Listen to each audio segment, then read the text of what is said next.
क्या आपको पता है कि एक विदेशी कंपनी ने पूरे भारत पर करीब 200 सालों तक हुकूमत की?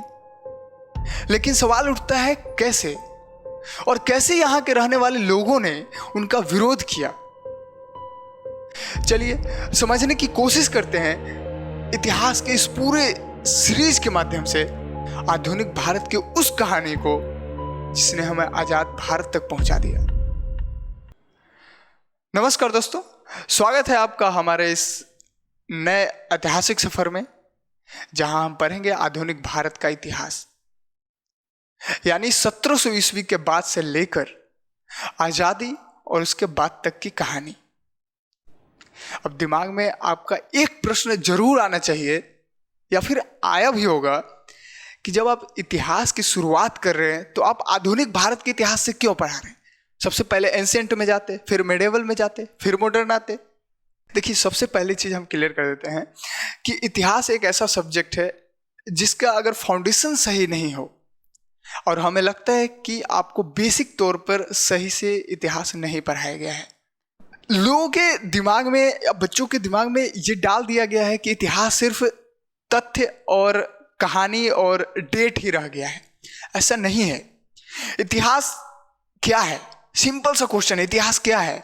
परिवर्तन का ज्ञान है। कैसे हजारों सालों से चेंज हो रहा है सिचुएशन, हमारा समाज कैसे बदल रहा है, हमारा आर्थिक मतलब कैसे बदल रहा है, हमारा राजनीतिक दिशा कैसे चेंज हो रहा है, हमारा सांस्कृतिक महत्व कैसे बदल रहे हैं।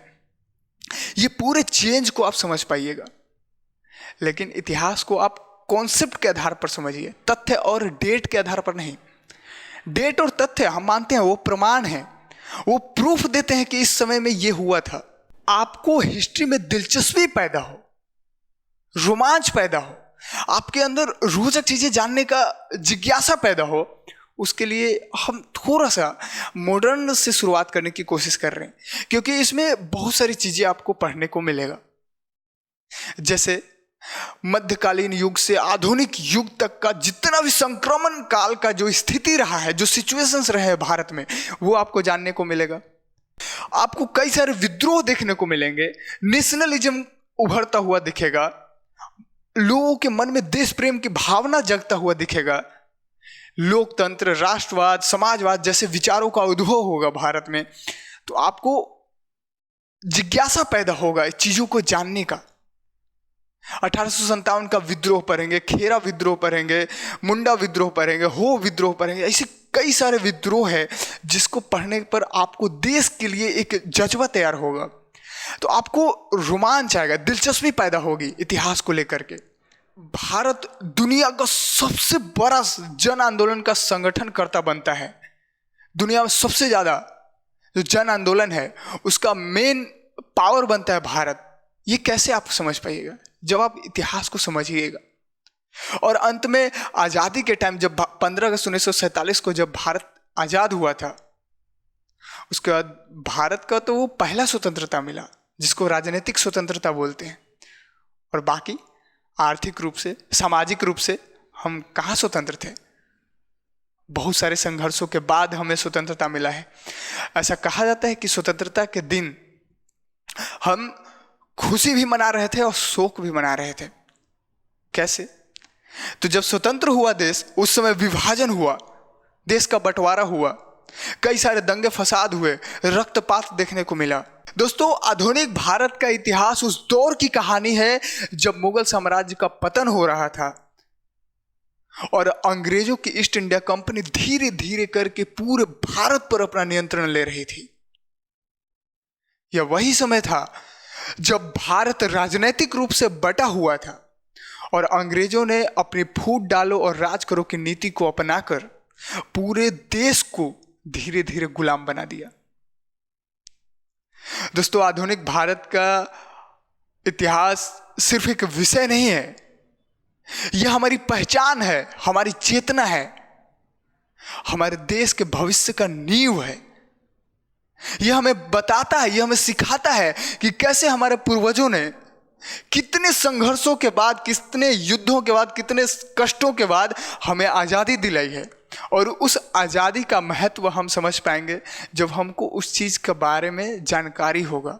ऐसे कुछ टॉपिक आपको हम बता देते हैं दोस्तों कि आखिर आधुनिक भारत का जो इतिहास है यानी मॉडर्न हिस्ट्री ऑफ इंडिया है, इसमें हम पढ़ेंगे क्या। तो कुछ टॉपिक आपको लिख देते हैं, जैसे 2-4 टॉपिक रहेगा, उसी के हिसाब से हम पढ़ेंगे। देखिए, हम इतिहास को तो तोड़ नहीं सकते हैं, वो पूरा एक पैटर्न होते हैं, लेकिन हम अपनी सुविधा के लिए, ताकि हम अच्छे से चीज़ों को समझ पाएं, एक बार में एक दिन में पूरे इतिहास को नहीं समझा जा सकता, हजारों सालों का इतिहास है, कैसे समझ सकते हैं।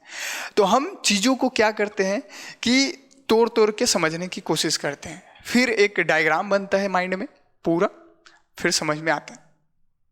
तो टॉपिक कहने का मतलब हम एक सिलेबस के तौर पे आपको बता देते हैं, ताकि आपका एग्जाम का भी यदि आप तैयारी कर रहे हैं तो वो भी आपका बेहतर हो सके।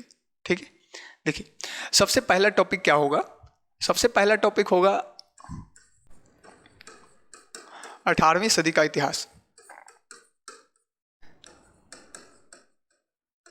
18वीं सदी का इतिहास यानी कि history of the 18th century. ठीक है, अंग्रेजी में लिखने की जरूरत है नहीं, बस हम लोग हिंदी से शुरुआत कर रहे हैं तो हिंदी को प्रेफर मानते हैं। ठीक है, अंग्रेजी वर्ड जानना जरूरी है, क्योंकि कई बार एग्जाम में हिंदी वर्ड इतने क्लिष्ट आ जाते हैं कि नहीं समझ आता, तो अंग्रेजी से काम चलाना पड़ता है, तो अंग्रेजी वर्ड भी आप जानते रहो। ठीक है, दूसरा जो टॉपिक हमारा रहेगा,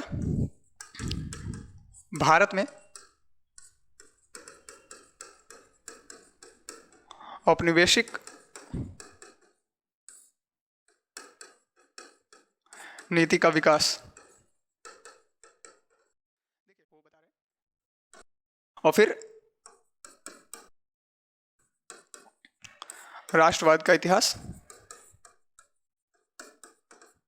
यानी नेशनलिज्म की बात करेंगे, हिस्ट्री ऑफ नेशनलिज्म। इसमें बहुत सारा चीज़ पढ़ेंगे, क्योंकि ये सबसे बड़ा टॉपिक होगा हमारा राष्ट्रवाद का इतिहास। इसमें कई सारे धार्मिक सुधार आंदोलन पढ़ेंगे।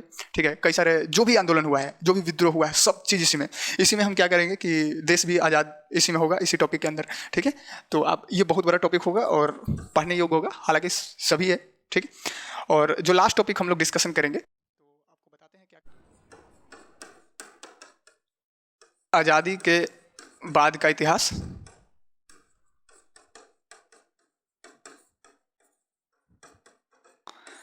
देखिए, जब भारत आज़ाद हो गया था तो आज़ादी के बाद का इतिहास में हम जानेंगे।